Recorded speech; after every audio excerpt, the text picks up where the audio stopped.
I was only 17, so most guys getting drafted now are 18. Every club back then could draft one 17-year-old, so I was obviously wasn't even 18 till the following year. So leaving home, Tassie.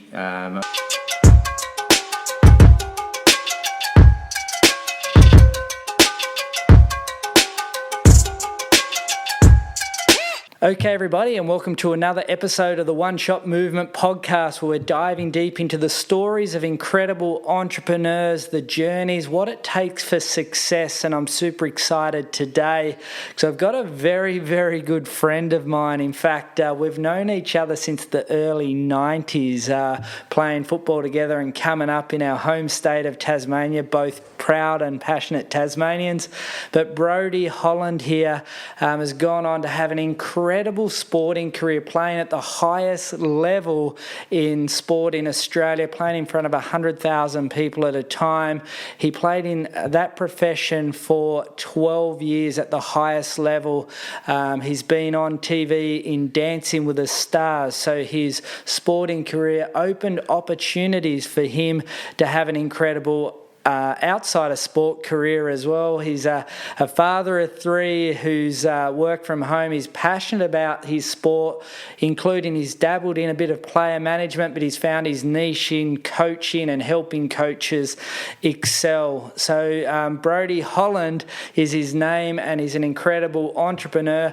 I would also say a property investor, and he's bought, built and sold, developed his own house a few times as well, and he's done incredibly well and just turned 40. So welcome, Brodie Holland. You're making me feel very old because, one, you've just said we've known each other since the 90s. I've got grey hair, as you can see on the video there, and you just told everyone I just turned 40 years of age. So how well am I going? Hopefully it's true what they say. Life begins at 40. Yes. So Brodie, look, I mean, a lot to unpackage because you have had, I'd say colourful's not the right word, but in terms of... I'd use that. Yeah, colourful. But, you've had an incredible, playing sport at the highest level. That's sort of a childhood dream of mine, and I wasn't good enough to make it at that level like yourself. But let's start there, like getting drafted and leaving home. You must have been 17 years of age. What was that like? Yeah, it was fairly daunting. Obviously, I was prepared for it because being from Tasmania, as we were, you always knew you had to move regardless if you got drafted. It's not like a Victorian would have to ship off and go to Western Australia or whatever, but still very daunting. I was only 17, so most guys getting drafted now are 18. Every club back then could draft one 17-year-old, so I was... obviously wasn't even 18 till the following year. So leaving home, Tassie, I'd only left Tassie once or twice before that, and to actually move away from home. And when I was a bit of a mummy's boy, that was pretty tricky. And I love my home state. It was really close, had a close sort of group of mates. And but, I was, in tune and conditioned to wanting to do it. I was pretty motivated to play AFL footy, and so off we went, and there was no doubt there was some tricky times and some homesickness, but plenty of flights back home, and Mum and Dad came over several times that next year, so it worked out well. And your first 3 years, you actually moved not only from Tassie, but probably as far away as you could possibly go to the Fremantle Football Club. You spent 3 years there before landing at your proud, passionate Collingwood Football Club. So, that must have been a challenge in its own right. Yeah, it's challenging to go to Western Australia. I mean, I've gone from obviously Tassie, the weather there, as everyone's aware of, it's pretty cold, and going to Western Australia was pretty warm. So the pre-season, not having done an AFL pre-season at 17 years of age, fitness wasn't my forte back then. So, the weather and obviously the gruelling training sessions took its toll, and I would say probably the most challenging 3 years of my football career, no doubt. And then you ended up landing at, a club that you're, so proud of and passionate about today, the biggest sporting club, as you would describe it, in Australia, the Collingwood Football Club. You weren't a Collingwood supporter growing up, but what was it like going to Collingwood?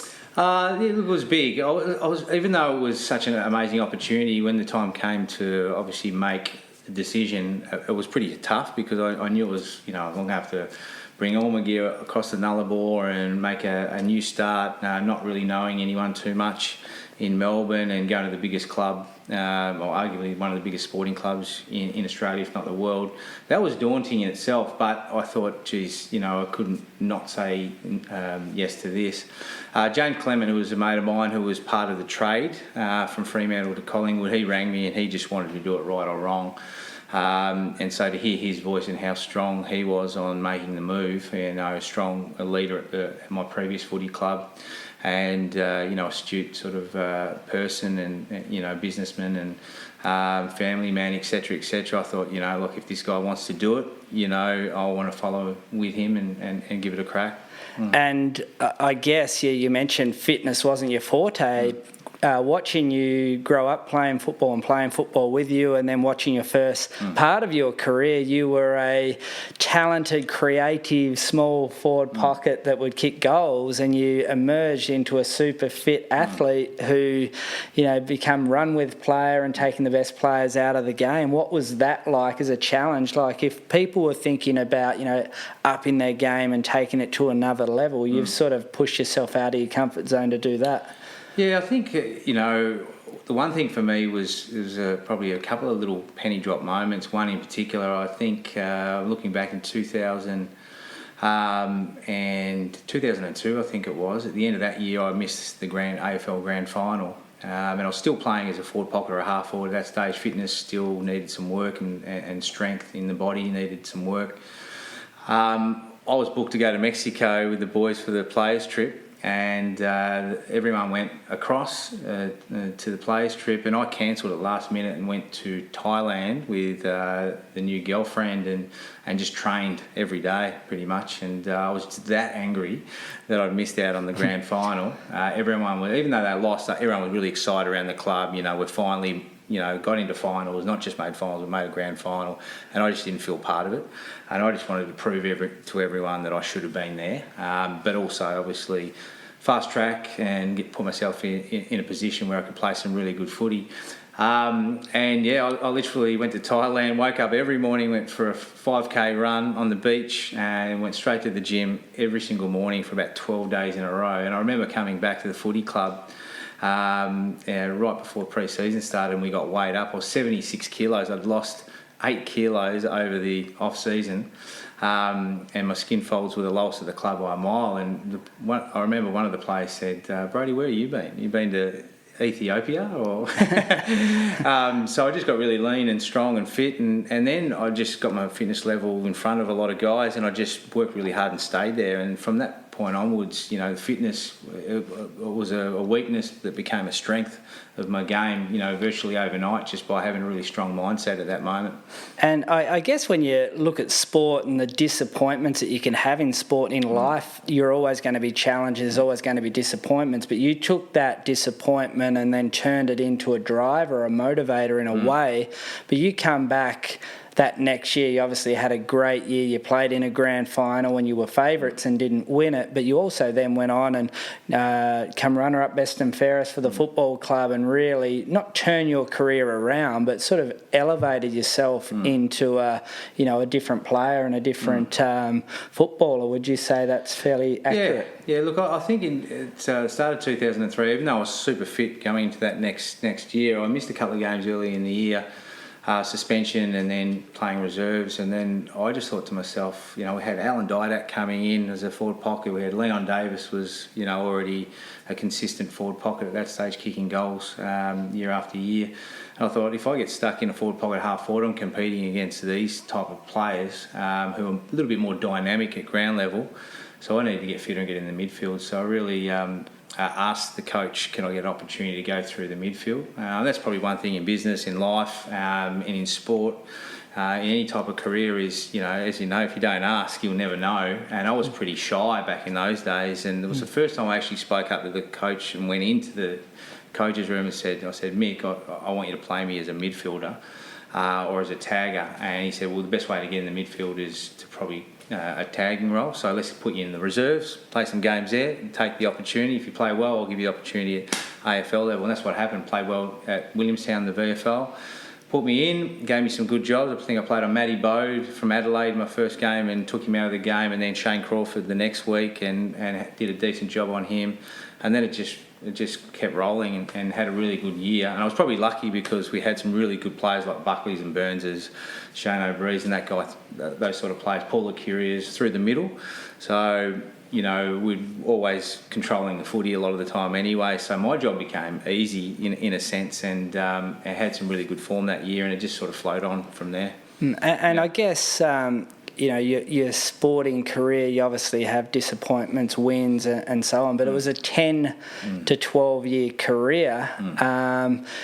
Along the journey too, you've always looked for post-career, which a lot of athletes, you know, really struggled transitioning out. We had an American footballer, retired NFL footballer, talking about his post-career, which ended up him working as a janitor for 2 years and the struggles around that. But for you always paving a career in media, looking at opportunities around that media area as well, which you got some amazing opportunities. But you also then landed a big national TV slot on Dancing with the Stars. How did that happen? And tell us a bit about it. Interesting you mentioned life after footy, and I started thinking about that when I was 24, 25, really seriously. And I signed up for the Catholic University to do exercise and science, and then literally two lectures in, I got a call to go on Dancing with the Stars. So I put that on hold pretty quickly. And obviously a great opportunity. At that stage, I think it was, you know, series 2 or 3 or whatever it was. You know, they were averaging 2 million viewers a show in those days. A little bit different to now. Still a good show, but right up there with the top couple of shows on TV at that particular time. So that opportunity was fantastic, and it was right bang smack straight after the footy season. So it tied in really well, and then, you know, obviously post Dancing with Stars, I got some great opportunities in the media, on Neighbours, and a couple of TV shows, a couple of little advertisements, and then just, you know, appearances. And it was a lot of fun those next couple of years. I made more money outside of footy than in footy, and had a lot of fun with it at the same time. And I guess with Dancing with the Stars, like, you know, it's not just a matter of dancing, the amount of effort you had to put into that around your sporting career as well. Like, what you were training hours per day? Yeah, you'd usually get in there about 9 o'clock, and you'd go right through to probably 4 o'clock or whatever it is. So it's like a 9 to 5 job nearly. I know a lot of the other contestants would go, you know, 8 till 7, 8 till 12 midnight. They were going really hard, but I always had the mindset of, if I wasn't a great dancer, so I was always in the mindset of, you know, I'm going to get through on popularity, and my advantage is Collingwood Football Club fan base. So I just thought, look, as long as I am competent and I can get through the dance, I'm happy with that. I don't want to stress myself out. I just want to, you know, I want to work hard, but I also want to enjoy the process as well. And and obviously not always the best dancers win in these things. It's more about popularity. So but it was good. Yeah, it was a great opportunity and learned a lot. And obviously, you know, I was really shy in front of the camera before I went on Dancing with the Stars, and that was the first time I actually gained a bit of confidence going through that process. It was like doing a 2-year media course, smack bang in 10 weeks, because you're just in front of the camera 24/7. You know, even when you go to dance and practice, they're there. You know, obviously you've got rehearsals, they're there. Obviously you've got dress rehearsals, and then the real thing, and then obviously that's, you know, high pressure when you're live on TV. You've got to dance, which you can't do, and then you've got to speak in front of 2 million people and be interviewed. That's fairly daunting, and you learn pretty quickly on the spot. And along your journey in footy, and it's still going today, you recently sold a house that you renovated and moved into a new house that you're now renovating. You've always had a passion for building wealth through property. Do you want to talk a bit about that? Yeah, look, it sort of just kind of happened organically, really. We, you know, my wife's really big on interior design. She's got a great eye for it. The first time we bought a house, we did a kitchen, we polished the floorboards, we did a new paint, and then we sold and did really well. We go, wow, geez, we didn't think we'd get that type of price. Then we moved in the new house because we had a young family. We're about to start a young family. We're just starting a young family, and we bought a 4-bedroom house and then put an extension on the back and did the whole lot with that one, and stayed there for 7 or 8 years, and sold. Specifically to sort of wipe the mortgage and move to the next little project, which we've done. We moved around the corner, and the changeover was good for us. And now we're renovating again. So for us this time, it's not about doing a big build and extension like it was the last time. It's more just cosmetic changes to the house and curtains and floors and paint and this, that, and the other, and maybe a new kitchen. But a bit of landscaping, and we just every Sunday we head up to Bunnings and get what we need, whether it's plants or paint or whatever, and we just kind of make little changes to the house every weekend, and you can just notice the difference. We've been there 6 months where we are now, and I think we've done really well in that time just by working really hard on the weekends and updating what we can. And you mentioned your wife. She's also got a thriving career. We might touch a little bit on that when we talk about some of the things you're working on now. But, you had 3 children under the age of 1. But just to talk a bit about that, like everyone in life always says, I don't have enough time. But you're looking after 3 kids. You had, so you're a stay-at-home dad. You had some projects you're working on at home, online businesses. You were coaching footy. You were doing a bit of player management. You were doing some personal training at one of my gyms. You're doing a lot at that period of time. Describe what that actually is like. Yeah, I think, when you've got a young family, you just, your mind tells you organically, you just go out and do it, because you just know you got to put, food on the table, you got to put your family in a good position, and you're just trying to do what you can to make a dollar and make sure that it works. And you just go for it. But that was a tricky time. It was actually 3 kids under the age of 10 months. We just say 1 year because it's easier to say. But because we had obviously twin boys that were 10 weeks premature, and we got pregnant 2.5 months. Well, after Stevie, our first child was 2.5 months. So that was a tricky time, and we moved out of home. We were renovating and building our house at that time, so we were living at the in-laws. Like you said, I had doing the personal training. I had the network marketing business, online business with yourself. I just started up a web show as well with my good friend Russell Robertson as well. And just doing some little appearances and bits and pieces on the side as well. It was very tricky. And coaching footy. And coaching footy, which is a part-time job, which becomes nearly full-time with, obviously depending on how hard you want to work at that type of gig. But it was a tricky time, and at one stage I did go out of coaching for 1 year and then went back to it after it, just while the boys were newborns, because it was like having 3 newborns at one stage. But look, you just condition yourself. It's like anything; it becomes habit. Like one thing I've learned off a couple of my AFL coaches was whatever you like. For instance, when a new player comes in the AFL system, whatever the current playing group are doing, that young bloke just does. Whether it's hard or easy or moderate, he just does that because that's what the group is doing. That's the culture. And that quickly becomes habitual for him. He does the exact same things what they're doing. So if you go into like I did, went to Fremantle, and they like to go out too much, they don't train that hard, and they're relaxed about their footy compared to Collingwood. When I went to Collingwood, I was still about to do the same things as I was doing in Fremantle, but I couldn't because I thought I was going to get in trouble, or they were going to look down on me, or they weren't going to rate me. So all of a sudden I was under pressure to make things happen, and that's the same with anything in life. Is you condition yourself to the circumstances, and when you've got 3 young kids, you just work hard because you have to as well. It's kind of no different in some ways, yeah. And I guess while we're talking about coaching, that's clearly a passion of yours. You have finished football, you've gone on and coached a couple of premierships in the Division 1 league, and you're starting to progress, down that laneway now, and even helping other coaches evolve as well. That's obviously a passion of yours.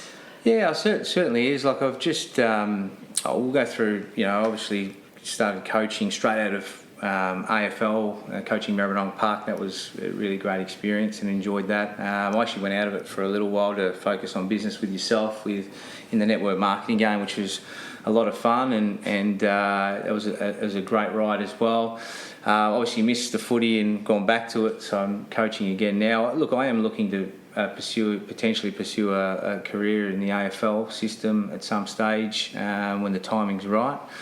So we'll see how that goes. And I learned a few things off yourself in the business game, where just get around people, network with the right people, and learn off people that have had experience, the type of experience that I'm wanting to gain, and to get me to where I want to go. So, for instance, I've caught up with Brendan Bolton, ex senior coach of Carlton Footy Club, David Whedon, those guys, just having coffees with those guys, picking their brain, asking a lot of questions. And that's really a learning process in itself. It's like going to a little course. Every time you go and sit down with those guys, it's like going to a little, coaching course and learning lots of things. And I saw a real gap in the market on online business very recently, where my wife's been doing a hell of a lot of content creation and influencing on social media. I've done a little bit of stuff on the back end of her doing that, because I see a real opportunity there. But I've noticed that there's not a hell of a lot of online AFL coaching. There is some, but especially through Instagram, there is nothing happening. So I saw a bit of a niche little market to crack into there. So I've just started a new page, which is called Local Footy Coach, and getting a few things just to try and help some local footy coaches, juniors, budding young coaches, or coaches in general that have just maybe been thrown the job and they just want to know how to improve their group and their club and their team. So, and even players can learn from that particular page as well. So it's really just launched over the last couple of days, and looking forward to getting some more content up there. Yeah, and you did touch on that really important point about who you surround yourself with. So if you're sitting at home, you're listening to this and you're stuck, maybe the little key, the little move that you could be doing is actually going out to meet some people that are in a bit further down the pathway than you already are, because without doubt you'll grow to their level. Don't be scared to go and ask the question of, I'd love you to teach me a little bit about property. Can I buy you a coffee and learn off you? And I'm continually doing that to people at a higher level than where I'm at the moment. I'm always trying to reach out and learn and grow, and Brodie's doing that to pursue his career. And I want to move into Instagram and influencing, because the word influencer has become a bit of a buzzword over the years. But I want to start by saying, you've been able to, over a long journey, sport, media, etc., build your own profile and your own brand. Your wife's had her own career and on TV and modelling and an incredible career, and you've been able to really tap into that Instagram influence space. Do you want to explain a bit about what influencers are, how they work, and what you're doing with that? Yeah, so look, my wife and I just fell into it just by chance, and Sarita, my wife, has been just signed up by an agency more recently, and yeah, I suppose that whole world is really changed, and a lot of high percentage of products and services are sold through Instagram right at this moment.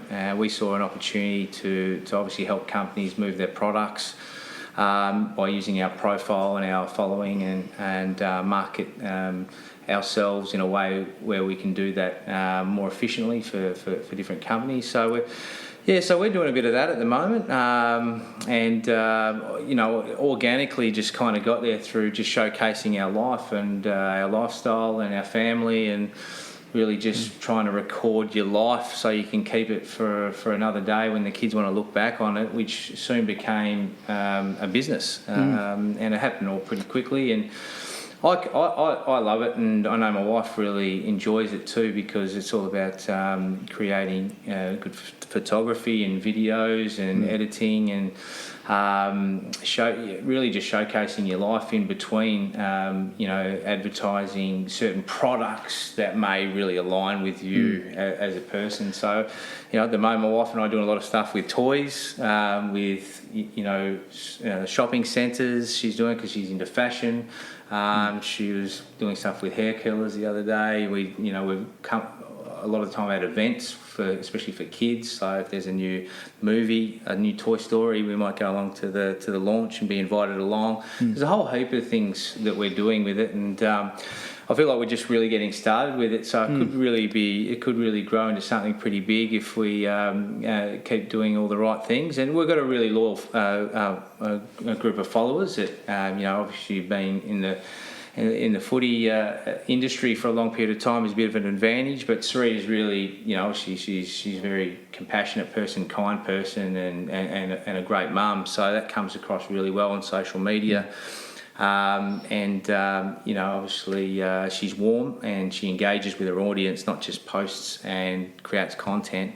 She's up at night till midnight, sending messages back to people who are just asking little questions about different things. And so it's there's a whole lot more to it than that as well. But I'll give you the basics of what we're doing at the moment, and it seems to be working well. It's not necessarily something I think that I want to do forever, but while I'm trying to get myself back into the AFL system, potentially as a coach at some stage, I'm really enjoying it, and it's if you do it right, you can pick up some good money along the way. Yeah, and I mean, I've obviously good friends of yours. We live around the corner from each other, so I've seen and sort of watched how that evolved. Obviously, I have an interest in your and Sarita's profile, so I sort of get to see that. But it has grown exponentially, and influencers that go to that next level are very. They have a lot of influence and they do get a lot of really good opportunities. So I'm excited to see where that goes for you both there. Plus, you get weekends away and all sorts of nice perks like that as well. So Brodie, I guess, we touched a bit about journey in life, and one of the things that I would say on that influence and that profile and that brand, and what I hammer home a lot is entrepreneurship, business success, life is a journey, and you've got to be patient. And for you, have just chipped away day after day after day, and you've got your break on Dance with Your Stars, and the following there's 10 years later probably helping you now with your Instagram influencer project. So the things that you're doing today can certainly make a difference for you in the next 10, 20, 30 years. So make sure that you're always looking for those opportunities. Definitely. Yeah, no, I agree. I think I think I put a post up the other day just about taking opportunities when they come. A lot of people they kind of they go with the flow. They're happy in life, don't get me wrong, but they're in that job, that same job year after year, doing their thing, and they're happy. They've got a family, sometimes little opportunities to do something different pops up, and then for whatever reason they don't take it. I just see this year I'm just really looking to be really open to opportunities, and a lot of stuff that people are sending me to have a look at. I've usually said no, but regardless of whether I think I'm going to say no or not, I'm going and meeting those people and having a chat and getting to know them. You never know when something else in 2 years' time might pop up, and that person who was in that industry, and you go, hey, let's connect this person with this person, and then a new business or a new network forms, or whatever the case may be. So just all about networking and meeting good people, and you're learning from people, and if you think an opportunity, even if it's a 5% chance of maybe happening, go and meet that person anyway and see what they've got to offer. And even if it doesn't unfold in the right way for them, at least you might be able to help them with something, and that might come back with a good bit of karma in the future. Definitely. And you've just turned 40, you've got a great property portfolio, a great family, you're on a really good path with your career in footy coaching and business opportunities, and excited to see what happens with your Instagram stuff as well moving forward. So just want to thank you for jumping on today's show, because we are looking to dive deep into people's stories and just really pull out some really key wisdom. And I think someone that's gone through the sport and had great success there, and be able to transition out where a lot of people are not able to do that and have, you know, a great setup moving forward. You know, obviously you're a good mate of mine. You were your groomsman in my wedding, so we're close mates, and thank you for jumping on the show. No worries. Can I say, keep up the good work. I love the name One Shot Movement. But it says a lot about you as an individual, and obviously that's your whole philosophy in life, is you only get one crack at this life. Make it worthwhile and make it stick. But a lot of people just go through life and are more in survival mode than trying to thrive. Life's got a lot to offer when you can thrive. Always be looking for something a little bit more to put yourself and your family in a better position. And obviously, life becomes more entertaining. When you have those type of successes that you're looking for. No worries. Thanks, mate. On your Schultz.